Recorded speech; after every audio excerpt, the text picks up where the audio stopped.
মন্দির ভাঙ্গা, মূর্তি ভাঙ্গার সাথে ইসলামের পক্ষের শক্তির কোনো সম্পর্ক নাই। চিল্লায় বলেন ঠিক কিনা? ইসলামের পক্ষের শক্তি মন্দির পাহারা দেয়। তারা সাম্প্রদায়িক সম্প্রীতিতে বিশ্বাসী, কোন দাঙ্গা হাঙ্গামা সন্ত্রাসবাদে ইসলাম বিশ্বাস করে না। চিল্লায় বলেন ঠিক কিনা? ইসলাম হচ্ছে শান্তির ধর্ম।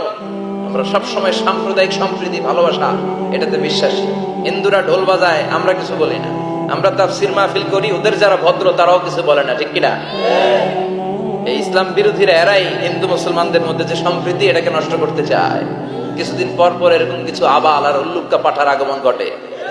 এক বাংলাদেশ, আমাদের দেশটা অনেক ছোট্ট কিন্তু সৌন্দর্যের লীলাভূমি। সুবহানাল্লাহ পড়ে। এমন কিছু নাই যে দেয় নাই। কি পাহাড়, কি সাগর, কি নদী, কি সবুজ। সমস্যা হয়েছে দুর্নীতি। সমস্যাটা কি? আমি 5.5 বছর ধরে মালয়েশিয়াতে থাকি। আল্লাহ মালয়েশিয়ার যা দিছে এর চেয়ে অনেক ঢের গুণ বেশি আমাদেরকে দিয়েছে। আমাদের দেশের পর্যটন মোটেল, পর্যটন কর্পোরেশন আর ট্যুরিজম যে মিনিস্ট্রি আছে, এটা যদি সুন্দর প্ল্যান করে এই দেশটাকে কাজে লাগাতে পারতো, আমরা ট্যুরিস্টদেরকে জায়গা দিয়ে কুলাতে পারতাম না।